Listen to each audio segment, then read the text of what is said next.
Olá, pessoal! Vocês que vão assistir a versão gravada dessa live, enquanto o Instagram vai anunciando que a gente está ao vivo, deixa eu contar que essa é a terceira live do nosso projeto Médicos que se Importam.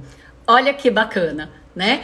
A gente vai ter uma convidada aqui, que é a doutora Karine Petri, que é show de bola, e vamos nós duas em parceria falar várias coisas. Enquanto isso, a gente vai cumprimentando quem tá chegando, porque é sempre gostoso retribuir o carinho de quem valoriza a gente. A gente já se fala. Olá, tudo bem? Deixa eu ver aqui. Eliane, tudo bem? Davi, terapia auditivo verbal, Físio Isadora. É isso aí, a gente quer muitos profissionais de saúde, tanto da medicina como de áreas afins, né? Porque isso tudo sempre é trabalho de equipe. MT Bold, a Karine já chegou, já vou te chamar já. Fer de Lima, Cris Bragança, Heloísa Pilates, que bom, vamos entrando, Nayara Guiar, Crisac, o pessoal fiel, né? Fiel, que gostoso. Basta a gente fazer uma live, tem os que estão sempre acompanhando, isso é uma delícia. Beatriz Albernaz, tudo bem? Vamos lá, vamos entrando, vão aí se cumprimentando, que delícia. Sandra Regina, tudo bem? Leila, Lorelai, Bezerra, tudo bem, querido? Quem mais que tá aqui? Rosane Bock, Celibela, olha lá, o pessoal do domingo também no sábado, que delícia. Ana Trude, Milene Bertolini, Ledíssima, Atleta, Eduardo, salve, é isso aí. Ale Altalã, opa, chegando na Argentina, que delícia. Damas, Isabela, Mona Lisa, é isso aí, olha só que bacana. Pera aí, deixa eu ver quem mais tá aqui. Icleia Nascimento, Ronaldo Vete, vamos dando um oi também para os nossos colegas de profissão. É isso, né? Médicos que se importam, a gente quer atrair médicos aqui para nossa live. Muito bom, muito bom. Quem sentir no coração, vai clicando aí no aviãozinho e vai convidando os amigos. Quem sabe eles estão ao vivo também, e a gente vai aumentando aqui o quórum de pessoas que podem ser ajudadas aqui pelo nosso conteúdo de hoje. Para quem já me ouviu falar dentro do projeto Médicos que se Importam, vocês sabem que eu acho a medicina sagrada, sempre foi sonho de criança, e uma das sortes que eu acho que eu tenho na vida é de nunca ter ficado muito tempo em dúvida sobre qual profissão eu ia escolher. Porém, juro que, olha, é uma profissãozinha difícil, é uma carreira complicada. Por quê? A gente que tem esse ímpeto de ajudar as pessoas, tudo seria mais simples. Se uma pessoa precisasse de ajuda, você ajudasse e ponto final. Fechou a equação. Só que não. Quando você ajuda uma pessoa, quem diria que a gente está sujeito a opiniões alheias sobre a forma que você ajudou? E aí começam discrepâncias, seja com outros médicos, com a mídia, com o governo, e é lá que a gente vai chegar, né? Então, dentro dessa escolha da medicina, que está super em baixa hoje por N pi fatorial motivos, a gente continua tendo médicos que olham nos olhos, que têm os ouvidos atentos para escutar o paciente, que prestam atenção integral à saúde e que têm compaixão pelas dores de cada um. E é por isso que me dói o coração ver a medicina dando uma afundada na opinião da mídia, né, da população e de várias pessoas, né? Então a gente está aqui fazendo questão de trazer uns convidados supimpas para vocês verem o outro lado, porque tudo tem pelo menos dois lados, né? Então, essa comunidade Médicos que se Importam quer falar, porque saúde é coisa séria e é muito bacana a gente ter a oportunidade de saber um pouquinho mais dos bastidores das da atuação médica de um modo geral. Então, a nossa convidada de hoje, eu já vou chamar e já já eu explico um pouquinho sobre ela. Deixa eu só ver aqui. Karine, tô mandando o você. A nossa convidada de hoje é a otorrinolaringologista, a doutora Karine Petri, que mora e trabalha em Brasília, tem uma super atuação na área da medicina do sono, assim como eu vesti a camisa do zumbido, ela vestiu a da medicina do sono, deixa eu ver aqui que não está aparecendo, e mais do que isso, né? Deixa eu ver aqui. Karine, está aparecendo para mim que você não conseguiu entrar. Deixa eu só ver aqui, te mandei um convite de novo. Enquanto isso, estou cumprimentando aqui as pessoas. Mais do que a atuação na medicina do sono, a Karine virou uma leoa na defesa aí do tratamento precoce, né, na pandemia. Karine, olha, para mim está parecendo de novo que você não está conseguindo entrar. Já aconteceu isso uma vez comigo quando eu era convidada, e era porque eu não estava com a versão atualizada do Instagram, tá? Tenta ver, então, se tem alguma coisa a ver com isso, se você não tiver com a versão nova, e tenta de novo, tá bom? Aí você me manda aqui, deixa eu ver se veio aqui, se é isso. Beleza, vamos ver. Vamos ver se agora dá. Enquanto isso, eu vou cumprimentando mais pessoas que chegaram depois. Bem-vinda! Gratidão, gratidão por ter aceitado aqui o nosso convite, né? E tá compartilhando parte do seu sábado de descanso, teoricamente de descanso aqui com a gente, tá? Muito, muito obrigada. Tudo bom, Tani? Muito obrigada pelo convite. Para mim é uma grande honra estar falando com você e também com as pessoas que estão nos assistindo. Eu sempre te tive na mais alta conta, né? Uma pessoa que eu sempre admirei muito como pessoa e como profissional. E posso dizer assim que acho que você foi uma das primeiras, realmente assim, uma das primeiras profissionais otorrinolaringologistas, né? Que me ajudou a abrir a minha cabeça, né? Porque essa área do zumbido, se a gente quiser tratar, a gente tem que ter a mente aberta. Não é verdade? Totalmente, né? Aliás, de qualquer jeito, a mente aberta eu acho que é uma qualidade que sempre cai bem para qualquer parte, né? Mas principalmente essas que são as mais espinhosas, né? Mas, de qualquer jeito, eu comentei que eu ia te apresentar, né? Eu falei que você trabalha na medicina do sono, né? E eu não lembro exatamente quando que eu te conheci num desses congressos da vida aí. Mas eu lembro como você cresceu aos meus olhos depois do início da pandemia, né?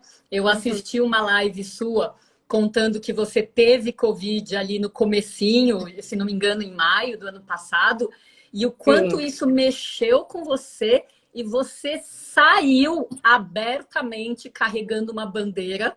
E acho que nessas horas, só uma outra guerreira para entender exatamente o que é sair da zona do conforto, levar uma bandeira, uma mensagem e tomar um monte de invertidas contra as nossas intenções, né? Então é justamente por isso que eu levo muito a sério, né, a sua participação e eu quis muito ter você aqui com a gente, tá? Então, gratidão mútua, né?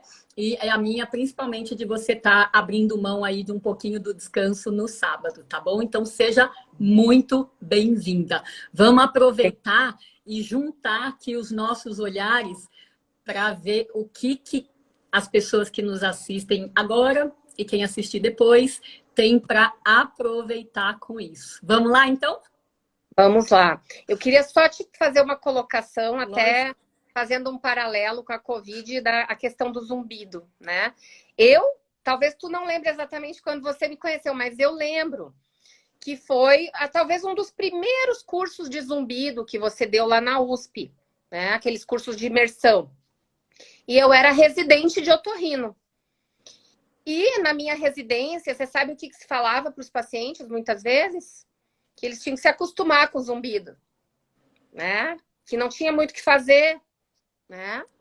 E a gente pensou assim, será que mesmo não tem o que fazer? Vamos ir atrás, vamos ver o que tem para fazer, né? E aí eu fui no curso da doutora Tani, e aí eu vi que tinha todo um universo para se fazer, né? Que a única coisa que a gente não podia fazer era dizer que não tinha nada para ser feito. E isso também ocorre com a Covid, né? A única coisa que a gente não pode dizer é que não tem nada para ser feito. Isso não é verdade, né? É uma meia-verdade, né? É uma inverdade, porque se a gente fosse deixar para tratar paciente com zumbido só com evidência 1A, a gente não trataria quase ninguém. Assim como pacientes com distúrbios de sono. Problemas de sono, muitas vezes você não tem evidência 1A para tratar com melatonina, para usar CPAP, mas você vê que os pacientes têm um benefício, né? A sua evidência é a melhora do seu paciente, né? E é com isso que nós médicos temos que essa é a nossa arma de defesa, é dizer que os nossos pacientes estão se beneficiando, né? Perfeito. Então, a medicina nunca foi o que está sendo exigido neste momento. Não é, nós não fazemos medicina com nível 1A de evidência somente. Quando a gente jura, né, no nosso juramento médico, a gente jura que a gente vai ajudar o nosso paciente com as melhores armas que temos na mão. Nós não juramos que vamos fazer medicina só com nível 1A, né? Então, é esse paralelo que eu gostaria de traçar entre zumbido, sono e Covid. Sempre tem algo para fazer para ajudar os nossos pacientes.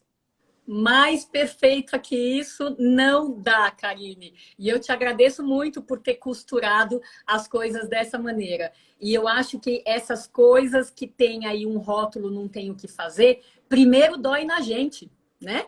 Dói no médico que tem compaixão, porque a gente sintoniza com a dor do paciente. E daí vem esse motor, essa angústia e esse motorzinho propulsor que leva a gente a sair da zona do conforto, né? Então, achei que você amarrou muito, muito, muito bem. Vamos começar, então, um pouquinho falando do zumbido e do sono, né? Sim. Eu acho que no nosso dia a dia, tem muita gente que culpa o zumbido por tudo que acontece na vida da pessoa, né?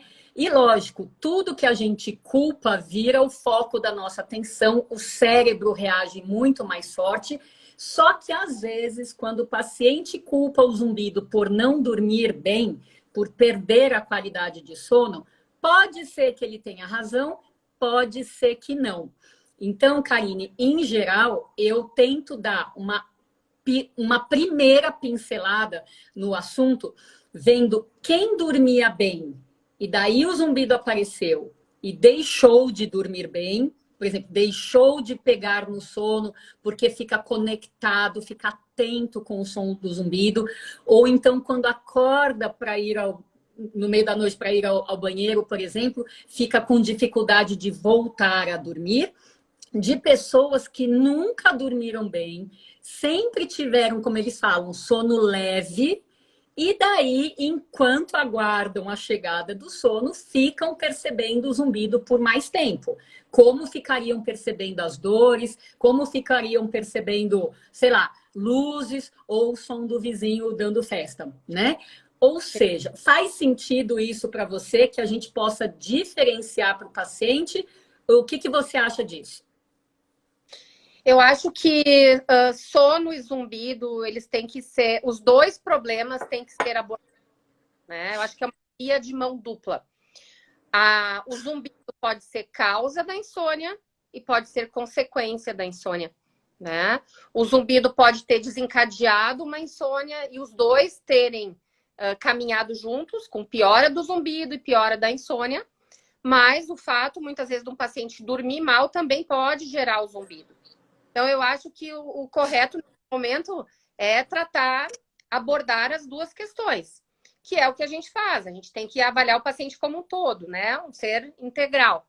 Então, você não separa, o zumbido é uma coisa, o problema de sono é outra. Na verdade, o zumbido pode ser uma manifestação, né, de uma ativação do sistema nervoso central, né, de uma hiperestimulação, né, o paciente percebe mais as coisas, é um paciente que muitas vezes é mais irritável, né, um paciente que tem mais hipersensibilidade aos estímulos, a sons. Que às vezes é hipervigilante por natureza.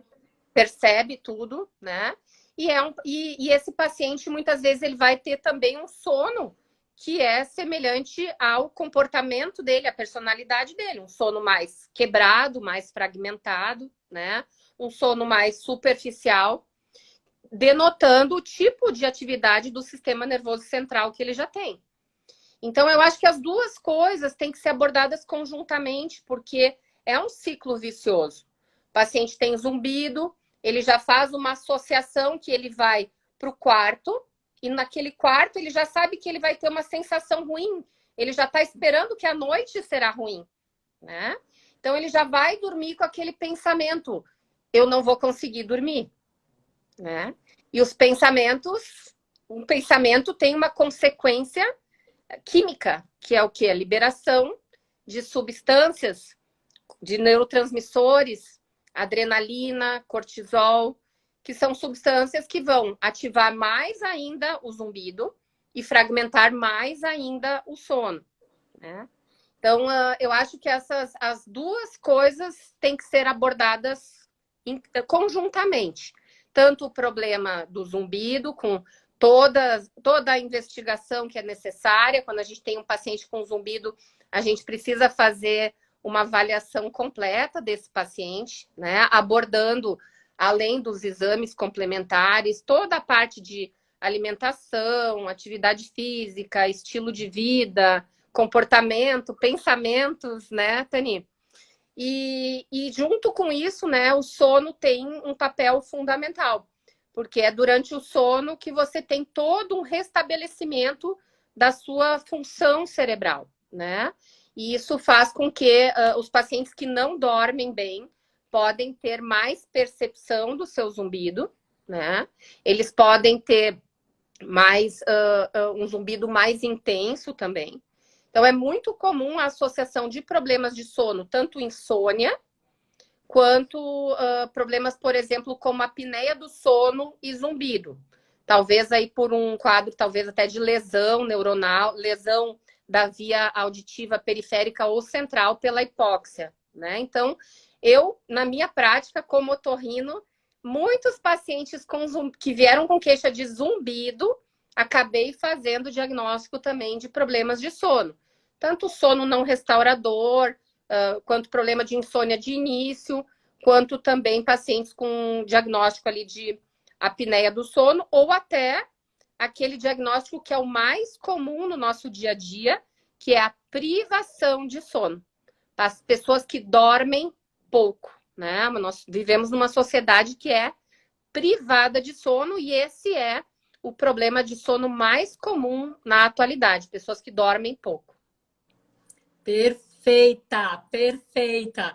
Eu lembro que quando eu fiz o curso de medicina do sono em 2012, um dos professores ali, que era, gente, era muito engraçada a aula dele, ele falou assim: a causa número 1 da insônia inicial é a pessoa que vai para a cama para relaxar o corpo e a mente engata a quinta, lembrando dos carros manuais, né?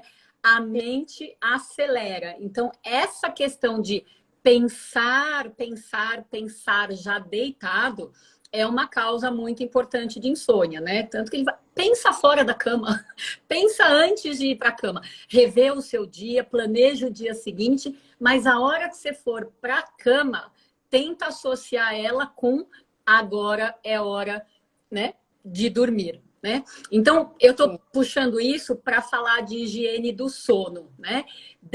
Como é que você orienta a higiene do sono para as pessoas, com ou sem zumbido?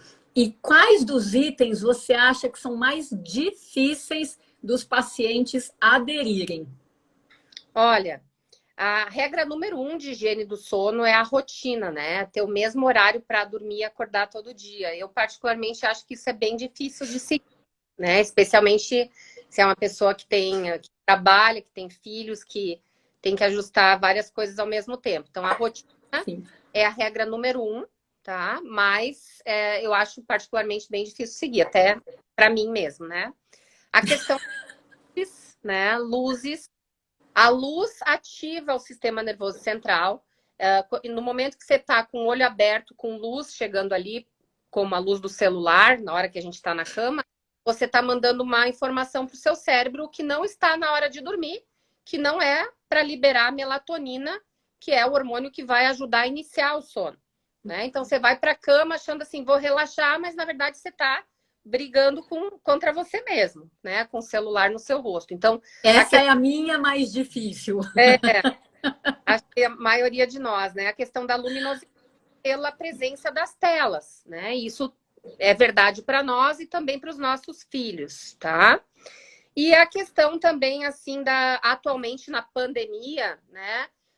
Principalmente para quem está em casa fazendo teletrabalho ou para as crianças que estão online, o nível de atividade. Então, por exemplo, a gente tem que ter um certo nível de atividade durante o dia para que a gente sinta um cansaço, para que a gente tenha sono à noite.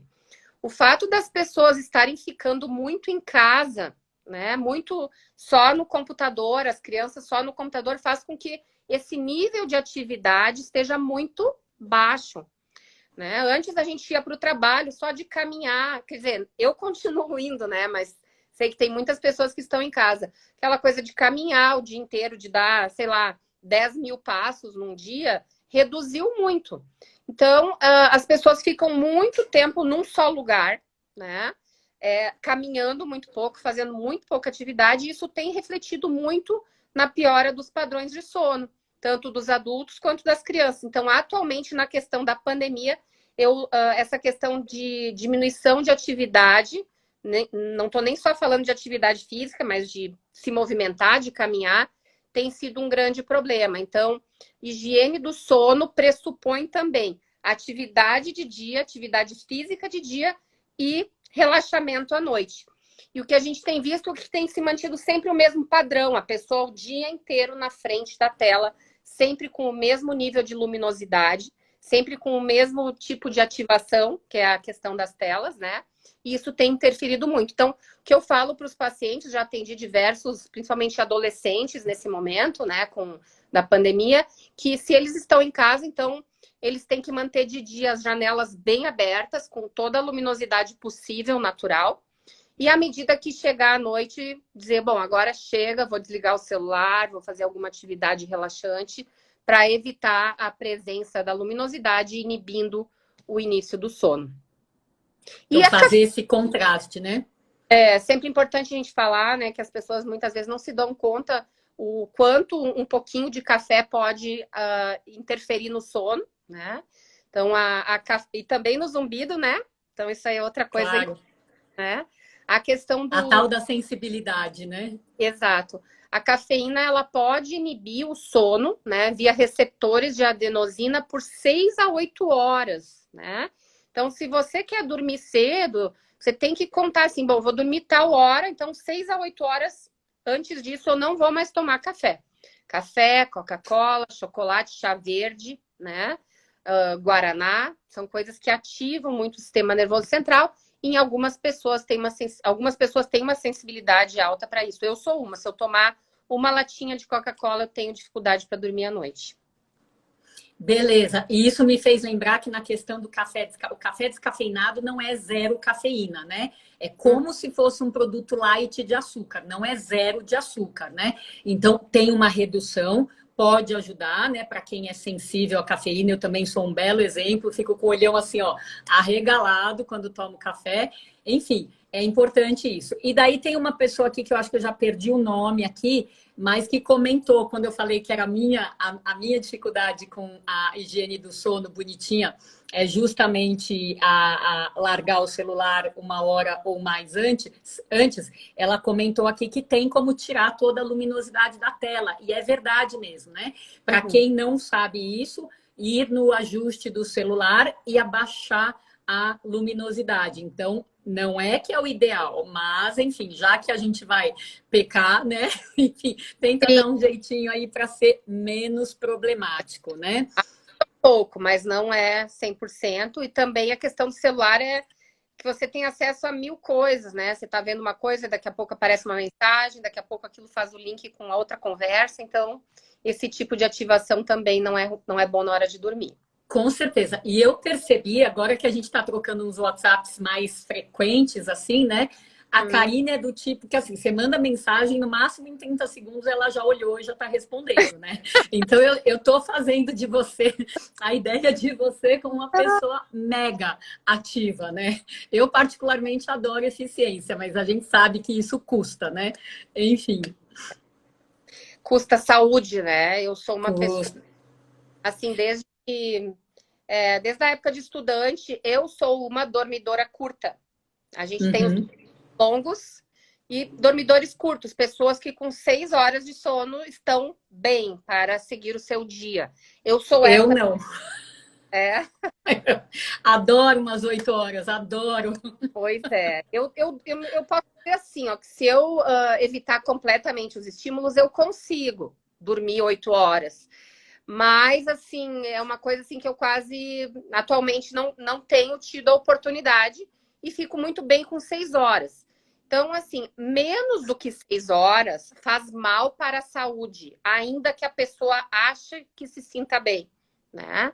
Então, menos do que 6 horas, você tem consequências metabólicas, você tem aumento de resistência à insulina, aumento de deposição de gordura no abdômen, né? Você tem aumento de problemas cognitivos a longo prazo, aumento de ansiedade. Então, não faz bem dormir menos do que 6 horas. Então, a gente tem que se policiar também, né? Com certeza. Agora vamos passar para a segunda luta da nossa conversa, que é zumbido e Covid, né? Essa Hum, parte que você vestiu a camisa, como eu falei, como se fosse uma leoa defendendo os filhotes, né? Eu achei muito bacana o pouco que eu ouvi de você ali sobre a sua história de Covid e como isso despertou essa leoa. E eu queria que você falasse um pouquinho aqui para o nosso público, resumidamente, e que você encaixasse o zumbido dentro da Covid, da vivência sua com a Covid. sim. Então, só contar brevemente, né? Faz um ano que eu tive Covid. E foi uma coisa até surpreendente, porque, na verdade, assim, quando apareceu o Covid, né, no Brasil, a minha vontade, assim, era de me enfiar dentro da minha casa e não sair nunca mais, porque eu fiquei apavorada, né? E eu pensei, eu sou otorrina, eu vou olhar o nariz, a garganta das pessoas, eu vou pegar isso, certo? E já me enxerguei ali, né, mal, né, no Covid. Enfim, achei que eu ia pegar com certeza. E devido a isso, eu achei assim que eu tinha que estudar aquilo para saber, porque eu não aceitei, não tinha nada para fazer, né? E também para saber como me defender, a família e também meus pacientes. Então eu comecei a estudar, comecei a seguir um professor meu lá dos Estados Unidos, um reumatologista que os Estados Unidos estava à nossa frente na pandemia, então vinha todas as notícias de lá e eu ia ali, chegava em casa à noite, ficava assistindo, lendo os artigos e comecei a chegar a algumas conclusões, que não era bem assim, que não tinha nada para fazer, né? Que você podia fortalecer sua imunidade, né? Que você poderia utilizar, sim, medicações reposicionadas, que nós temos certeza do perfil de segurança, e que essas medicações já funcionaram para outros vírus, e que havia cientistas estudando isso na França, em Nova York, Dr. Zelenko, na França, o Dr. Didier Raoult, e que eles estavam utilizando protocolos e que tinha boa resposta, né? Ainda que os estudos eram observacionais, mas, por exemplo, o Dr. Didier Raoult fez um trabalho em Marseille, na França, e a mortalidade do grupo desse trabalho era muito menor do que a mortalidade da França, que era de 18%, dele chegou a 2%. Então, para mim, isso já era evidência suficiente, uma vez que eram medicações que não faziam mal e que podiam ser utilizadas. E mesmo antes de eu ter Covid, eu fiz um post lá no meu Instagram dizendo: olha, eu estou aqui, estou à disposição dos pacientes para ajudar no que for preciso, né? Se precisarem, me procurem. E logo depois daquilo, eu peguei Covid, né? Eu já estava bem antenada, já estava assim estudando bastante os sintomas precoces, né? E assim que eu senti alguma coisa, eu pensei, isso pode ser Covid. E por acaso, 10 dias antes, eu havia atendido o meu primeiro caso de Covid no consultório, uma colega médica que veio com sintoma de tontura. Opa! Sintoma de tontura numa colega médica. Falei, CRM positivo. eu acho que pode ser Covid. Ela disse, não, eu só tô com uma rinite, vamos pedir o teste, vamos fazer o teste. Se eu fosse você, eu já entraria com essas medicações, né? E eu não iria trabalhar hoje à noite, porque ela estava de plantão na UTI pediátrica. Mas, né, ela, como muitos pacientes, no início não deu o devido valor àquilo ali, acabou indo trabalhar, né? E uns 3 dias depois me disse que o teste dela veio positivo, que me deixou mais alerta ainda. E quando eu comecei com uma coriza, né, e um certo arrepio no corpo, eu imaginei que podia ser Covid. E comecei, então, com todas as medicações, que a gente sabe bem quais são, né? Me isolei em casa, meus familiares não estavam com sintomas ainda, mas mesmo em isolamento, 3 dias depois as pessoas começaram a ter sintomas e todos foram tratados, meu marido, minha filha, minha funcionária, e todos evoluíram muito bem. Mesmo a gente tendo uma boa evolução, é uma doença que assusta muito. Hoje em dia, você ter um diagnóstico de Covid é pior do que você ter um diagnóstico de câncer, né? A pessoa não vê a saída no Covid, acha que vai ser ali o fim da vida, né? Então, assusta muito, né? E ali eu me vi assim, puxa, imagina se eu não estivesse tendo o apoio que eu estou tendo, de 2 médicos me seguindo, de eu estar tendo uma possibilidade de não agravar com medicação. Como que é passar por isso sem nada, né? Sem nenhum apoio? E eu me coloquei no lugar dessas pessoas, especialmente os pacientes do SUS, que eu trabalho no SUS aqui em Brasília, no Hospital Regional de Taguatinga. Me coloquei no lugar dessas pessoas e quando eu voltei ao trabalho, eu voltei assim no primeiro dia. A primeira coisa que eu fui fazer, falei com um colega meu do hospital, falei, faz as receitas aí para mim no receituário do SUS, porque agora no horário do almoço eu vou nos postos de saúde e eu quero ver o que tem disponível no SUS. E assim eu fui nos principais postos de saúde dessa cidade, que é Taguatinga, e vi que não tinha nada. E além disso, quando a farmacêutica viu a minha receita de hidroxicloroquina, ela falou, para que você quer isso? Eu disse, porque meu médico mandou, quero tratar a minha Covid. Isso aí não é remédio não para Covid. Pode parar. Eu não discuti, né? Porque não tinha sido meu intuito ir lá para isso, né? E aí eu disse, tudo bem, mas eu quero saber como eu faço para conseguir. Isso aí você tem que entrar na farmácia de alto custo para conseguir esse remédio. Hidroxicloroquina, né?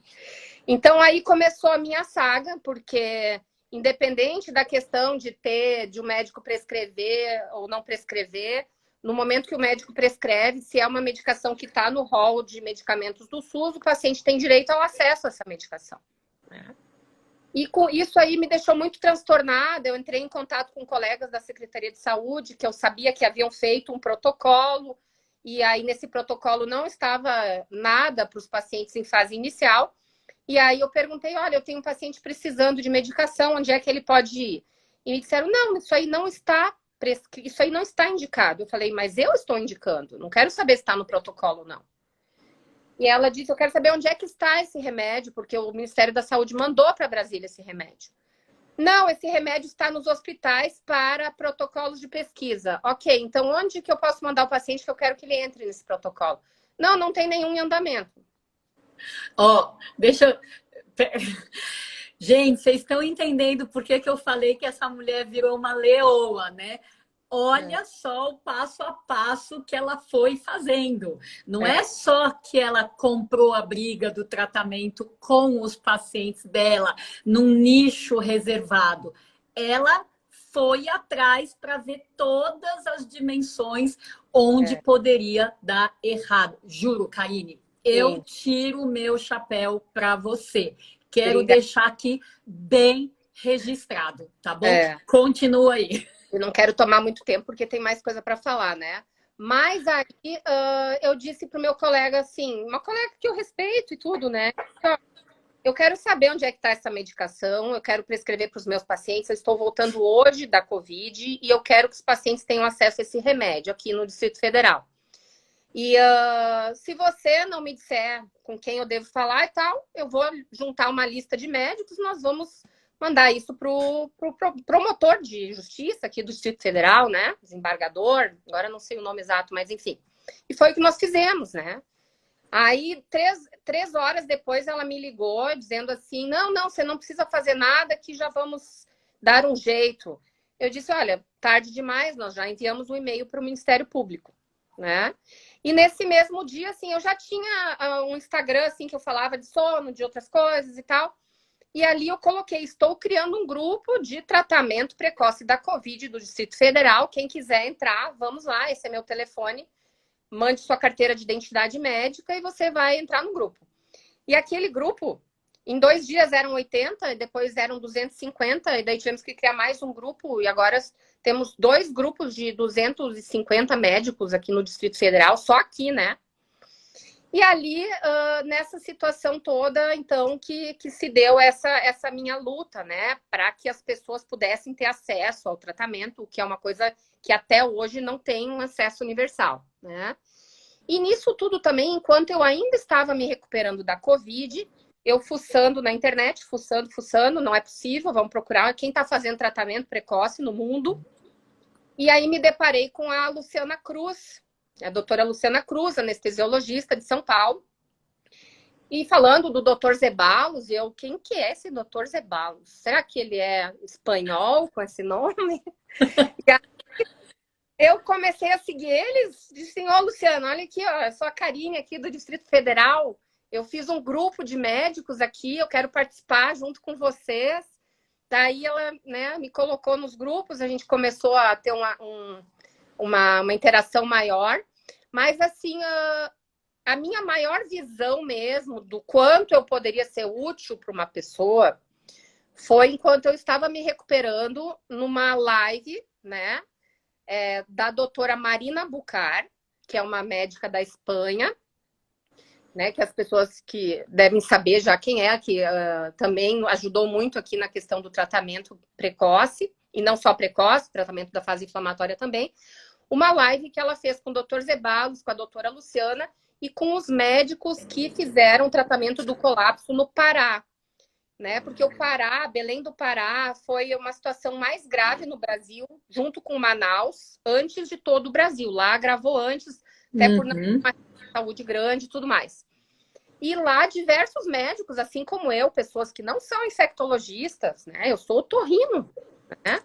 Cirurgiões plásticos, dermatologistas, gente que não precisava nem se importar com isso, né? Se colocaram à disposição de milhares de pacientes para tratá-los em casa, porque não tinha mais hospital. E não é tratar só, toma remédio para febre, não, é tratar um paciente com insuficiência respiratória em casa. E eu disse assim, eu vou assistir essa live porque as pessoas, como eu estou me expondo, as pessoas vão me procurar com falta de ar e eu tenho que saber o que... Eu não vou dizer para a pessoa não fazer nada. Eu vou fazer o que eu tiver que fazer. E aí eu assisti essa live que, assim, foi arrepiante. 500 médicos assistindo e aprendendo com a prática, com os bons resultados que eles tiveram, né? E não é só porque não tinha um hospital, porque não tinha um tubo, que eles iam deixar os pacientes morrer à deriva.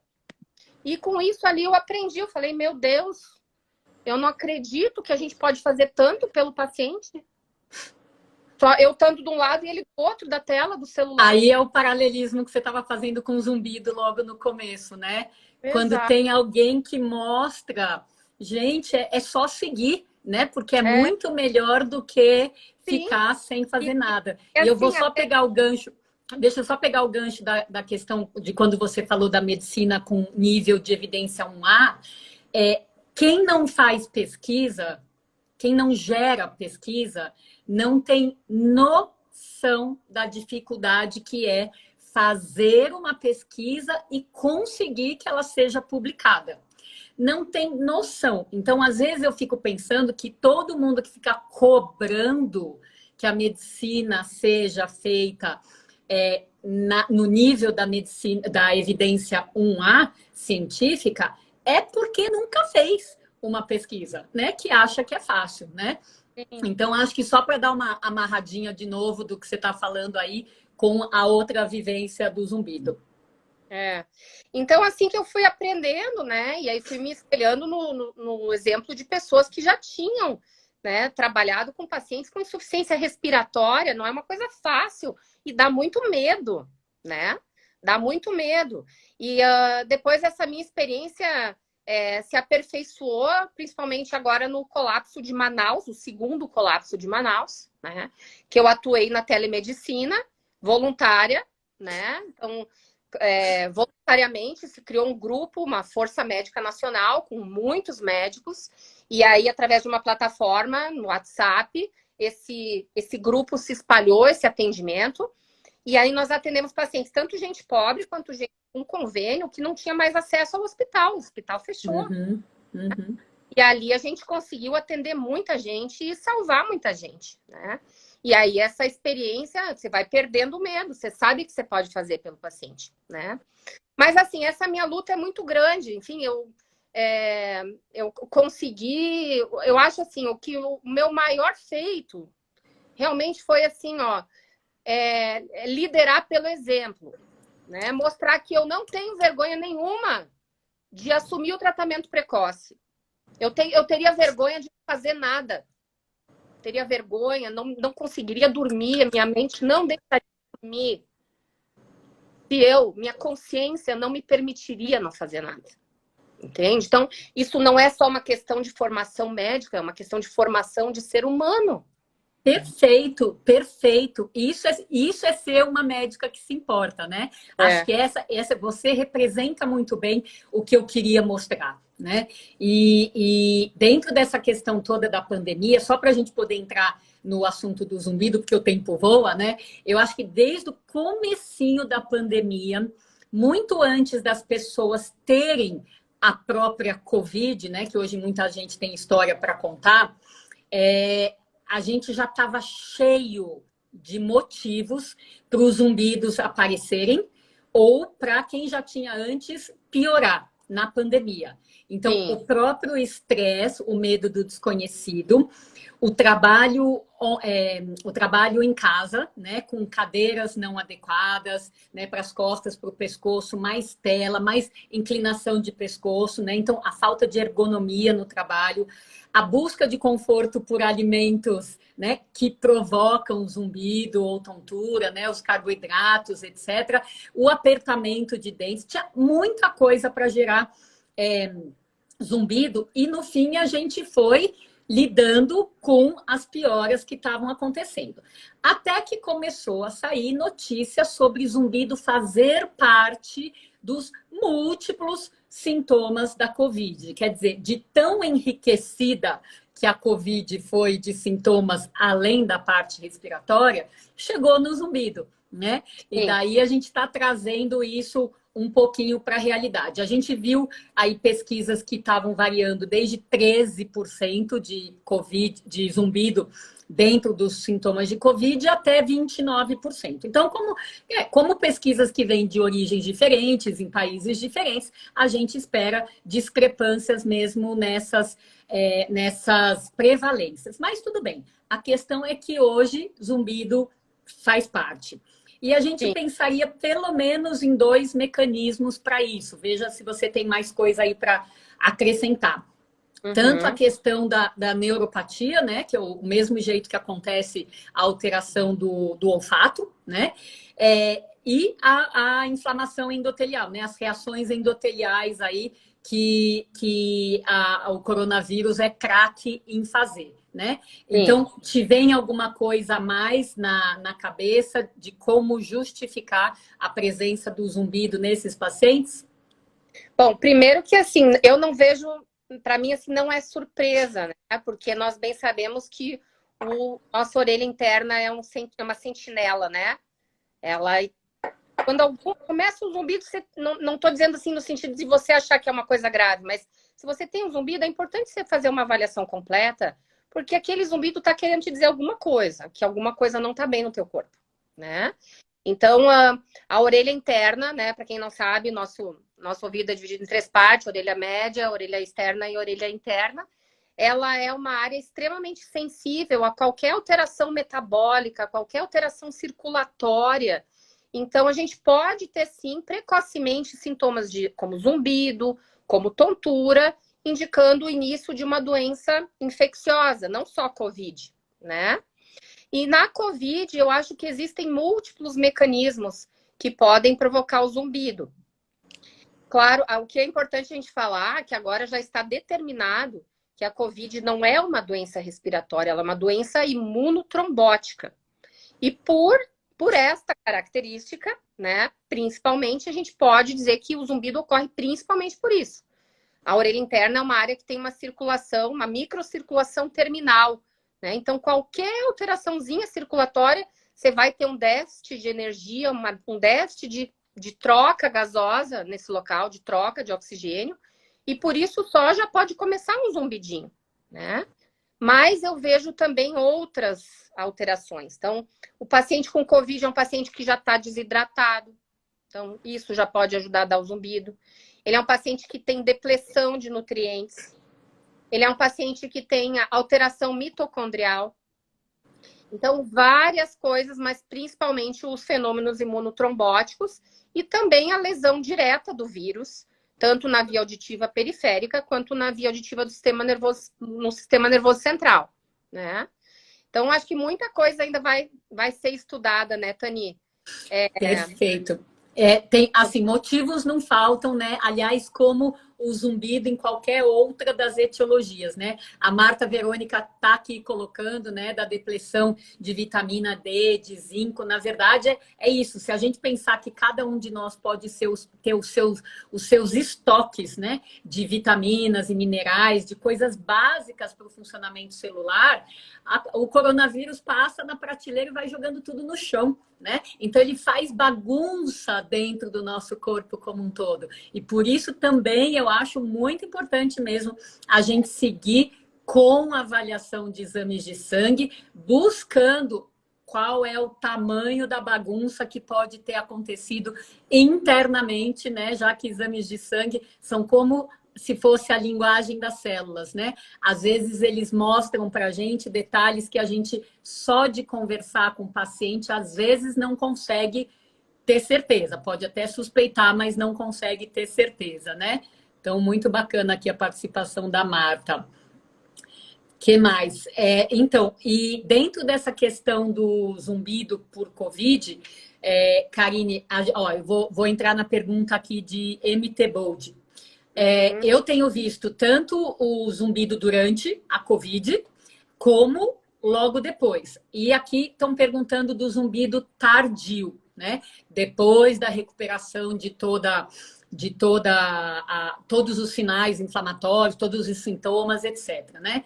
Então, a gente também tem visto isso, porém, eu quero só emendar, antes de você dar a sua opinião, que, às vezes, como o zumbido tem múltiplas causas, o fato dele aparecer pós-Covid pode nem sempre ter vínculo, ou seja, pode ter acontecido outras coisas também que não a própria Covid, né? A gente teve a oportunidade de tratar uma paciente, acho que deve ter, sei lá, deve ter um mês, uns 40 dias no máximo. Ela veio com a história do zumbido um mês depois da Covid, que foi em janeiro, né? Só que o zumbido dela modulava sempre que ela tinha uma diarreia, né? Ou sempre que ela tinha dor na cervical.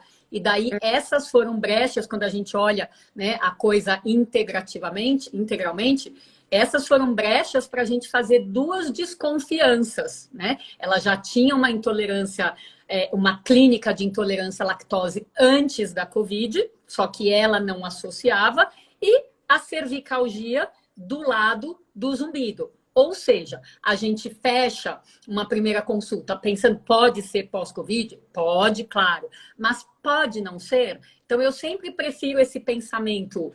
Na dúvida, a gente coloca mais suspeitos no banco dos réus e daí fica de olho neles, mesmo que possa ter coisa inocente.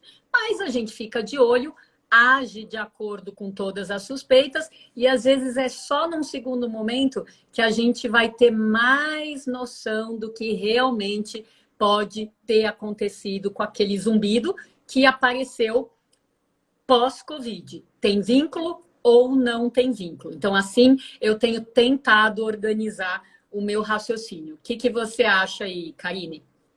Eu acho que a Covid agora é mais uma coisa que a gente tem que colocar na nossa lista de suspeitos, né? Para desencadear um zumbido. E pode ser tanto diretamente responsável quanto indiretamente. Nós temos visto, por exemplo, que alguns pacientes com Covid, no pós-Covid, eles podem ficar com algum tipo de intolerância alimentar ou de má absorção, né? Então, uma paciente que já tinha uma intolerância à lactose, né, que você falou, que pode ter sido piorada pela inflamação intestinal da Covid, né? Tem alguns pacientes que têm ficado com intolerância ao glúten no pós-Covid também, por inflamação do intestino. Então, e também a Covid, querendo ou não, vai fazer parte da vida de todas as pessoas como um episódio muito marcante, né? Que pode ter desencadeado tanto coisas objetivas, né? Que você consegue ver, quanto coisas inconscientes, né? Estresse pós-traumático, piora do sono depois da Covid, né? Então, eu acho que é mais uma coisa para ser avaliada e, como você falou, para colocar no banco dos suspeitos. Pois é, Karine, a luta nunca termina, né? Enfim. Mas essa é a magia, né? A gente gosta do que a gente faz, né? E cada paciente é um quebra-cabeça desmontado que a gente tem que juntar as pecinhas. Pois é. E como o tempo voa, vamos entrar na última luta aí, que é a questão da vacina, né? Das vacinas, né? Então, é outra coisa que ninguém pode afirmar com convicção, porque como tudo que é novo, cada um vai ter no máximo a sua visão da sua experiência e demora tempo para a gente conhecer as opiniões, né, integrais, demora tempo para adquirir conhecimento. Então, mais recentemente, tem surgido aí essas informações sobre zumbido ser um dos efeitos colaterais de algumas das vacinas. E isso fez com que alguns pacientes até me perguntassem, doutora, o que eu faço? Eu tô com medo do meu zumbido piorar depois da vacina. Por enquanto, quem soltou aí relatórios oficiais, né, das vacinas, da Moderna, da Johnson e da AstraZeneca, a ideia é que, por enquanto, o que está conhecido, que também a gente não sabe se o que é divulgado realmente é verdade, mas a chance do efeito colateral de zumbido aparecer ou piorar está por volta aí de 1,5% no que eu vi, tá? Então, acho que é outra decisão. Eu devo ou eu não devo tomar a vacina e não por causa do zumbido. Como é que está a sua opinião aí em relação a isso, Karine? Bom, eu acho assim, a questão das vacinas, né, como todos nós sabemos, as vacinas, elas têm a liberação para serem usadas por estarmos numa situação de emergência mundial, certo? Porque foram puladas, sim, fases, né, no estudo das vacinas, né? Então, nós sabemos exatamente qual será o índice de várias reações adversas. Tanto das consideradas menores, dentre elas o zumbido, que é considerado menor, mas nós que trabalhamos com isso sabemos o quanto isso é significativo na vida das pessoas, né? Quanto de complicações maiores, que isso está sendo visto na prática, né? Eu acho que sempre que a gente vai fazer uma intervenção, deve-se pesar risco e benefício. Essa é a minha visão neste momento, né? Então, claro que existem campanhas para vacinação em massa, né? Porém, eu, como médica, né, quando um paciente vem me perguntar se deve, se não deve fazer, eu sempre coloco os prós, os contras e digo para o paciente que a decisão é dele, a decisão final é a do paciente, né? Claro que pessoas de alto risco, com muitas comorbidades, que têm uma chance grande de evoluir mal com a Covid, Eu acho que esses não tem nem dúvida assim que devem se vacinar, né? Mas para mim, que também sou uma pessoa que está aprendendo diariamente, eu ainda tenho dúvidas se a população jovem deve se vacinar. Eu não acho que crianças deveriam ser vacinadas, porque as vacinas são experimentais, né? Eu não acho que grávidas deveriam se vacinar, né? Apesar de terem sido liberadas as outras vacinas, não a Oxford, né, para grávidas. Então, assim, é uma questão ainda que gera muita dúvida, como você falou. Mas a relação do zumbido com a vacina, né? O que a vacina tem em comum com o vírus para causar zumbido? A maior parte das vacinas, né, como a Pfizer, a Moderna, a Janssen, o que elas fazem? Elas fazem com que a sua célula sintetize a proteína spike, né? E essa proteína de pico, né, que é o que dá o nome ao coronavírus, aquela coroa de picos ali, esses picos, eles já tem estudos mostrando que por si só eles podem provocar inflamação. Talvez não essa inflamação no grau que a COVID provoca, mas pequenas inflamações que podem ser responsáveis pelos efeitos adversos, né? Então, eu atendo pessoas com dor de cabeça após vacina, né?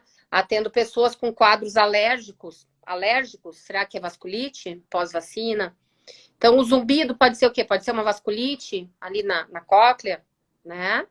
Então, assim, o que tem de comum entre a vacina e o vírus, né? Seria talvez algum grau de gerar inflamação, não na mesma quantidade que o vírus provoca, né? Então, talvez isso seja uma das explicações para esse zumbido. Eu li aqui uma reportagem de maio mostrando que no CDC havia tido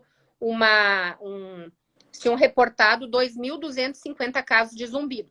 Claro que sim, foi um zumbido forte o suficiente para a pessoa reportar, né? Então, sem contar os que são subnotificados, né?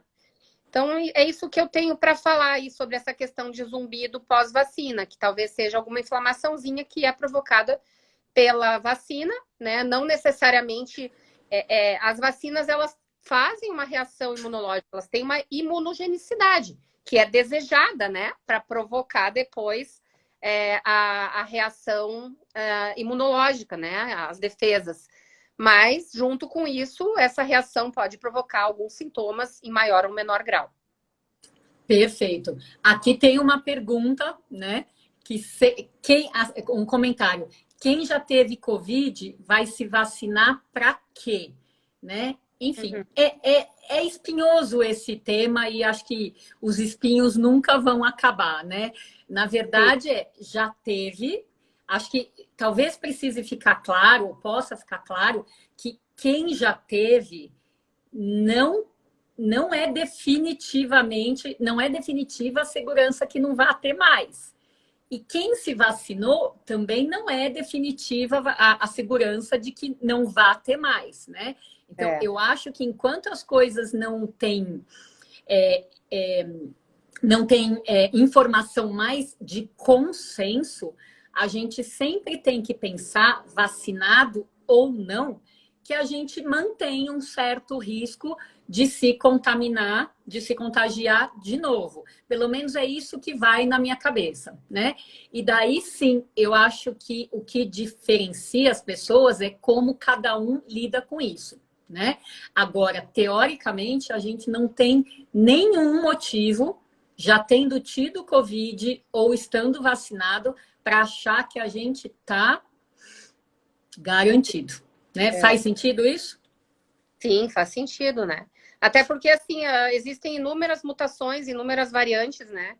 E se a gente for colocar isso, por exemplo, para um quadro de influenza, por exemplo, de H1N1, né? Você pega a gripe várias vezes durante o ano, né? Então, infelizmente, isso pode ocorrer com a Covid, nós não sabemos ainda. A reinfecção é rara, mas pode existir, né? Tanto com uma vacina, quanto com a doença per se, né? Então, eu particularmente, assim, existem estudos mostrando que é uma imunidade duradoura da doença, que pode durar até 1 ano, né? Ou mais, não se sabe, pela imunidade celular. Mas, primeiramente, assim, eu considero se a pessoa teve Covid, se ela, né, eu acho que ela está imunizada, né? Então, eu diria para essas pessoas, espera um pouco, vamos ver como é que vai ser, né? Eu acho que até por uma questão de justiça, a gente deveria deixar as vacinas, já que está faltando, digamos assim, para as pessoas que ainda não tiveram Covid. Isso é a minha opinião. E pode não ser de todo mundo bem, né? Não, perfeito. Você não tomou vacina, certo? Eu tive Covid, né? E eu não tomei vacina. Decidi que eu não Perfeito. vou tomar por enquanto. Perfeito. Eu não tive Covid. Aliás, eu desconfiei o ano passado 3 vezes, e as três, né? Porque basta ser espirrada e você fica gato escaldado, né? Espirrou, você já acha que é, né?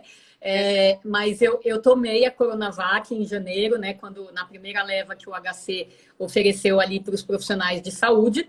Acho que naquele momento eu nem tive dúvida, eu nem tive conflito. O que tem para. Era a única disponível, eu não tinha tido, tinha medo de ter, tinha super medo de contaminar os outros. Não tive reação negativa nenhuma, né? As minhas filhas, agora de 18 e 20 anos universitárias, né? Estão agora que entrou essa liberação, né, para elas estão na fila da Xepa, né, como me perguntaram se eu sou a favor ou não para adolescentes. Então, eu estou falando o que elas vão fazer. As duas não tiveram, as duas entraram muito na questão da pandemia, no medo de ter, se comportaram muito melhor do que eu. As duas pretendem tomar, e eu também estou, né, concordando com isso. Mas, é o que eu falo, não é que a minha palavra vale. A minha vale para o meu contexto, né? E acho que cada um tem que pegar o seu contexto e fazer a sua decisão. Porque, de fato, ainda falta argumento para nós médicos termos convicção. A gente tem suposições. E isso é o que é permitido para a gente comentar até o momento, não é? Exatamente. Eu desconfiaria de quem tem muita certeza de tudo. Hoje em dia, eu acho que é uma virtude duvidar e ir atrás sempre, porque a gente está aprendendo todo dia com essa doença. Perfeito, é uma virtude e um sinal de humildade, né? Porque quanto mais a gente conhece um assunto, mais a gente vê que falta, né? Que falta realmente. Bom, Karine, você é uma daquelas pessoas que eu tranquilamente conversaria até meia-noite, né? Porque assunto não falta, você tem uma energia ótima, você tem convicção no que fala, tem brilho no olho. É uma médica que se importa de verdade, né? E de novo eu tiro o chapéu para você, mas eu acho que a gente tem que respeitar o nosso descanso de sábado também. Então eu quero muito, muito, muito agradecer do fundo do coração mais uma vez a sua presença maravilhosa aqui hoje, botando luz num monte de assuntos espinhosos, né? Mostrando o quanto você tem o coração aberto e coragem de se expor. Então, minha profunda admiração por você. Muito obrigada, aprendi muito contigo, viu? Então, estamos kits, né? Aqui é sempre uma troca e isso é o que é gostoso, tá bom? A gente agradece também a participação de todos vocês. Eu vou salvar a live aí daqui a pouquinho e vocês podem comentar. E se conhecerem outro exemplo de médico que se importa, comenta comigo aqui no direct, no privado, tá bom? Um beijo para todo mundo. Bom sábado, bom resto de fim de semana. Tchau, Obrigada. tchau. Beijo. Tchau.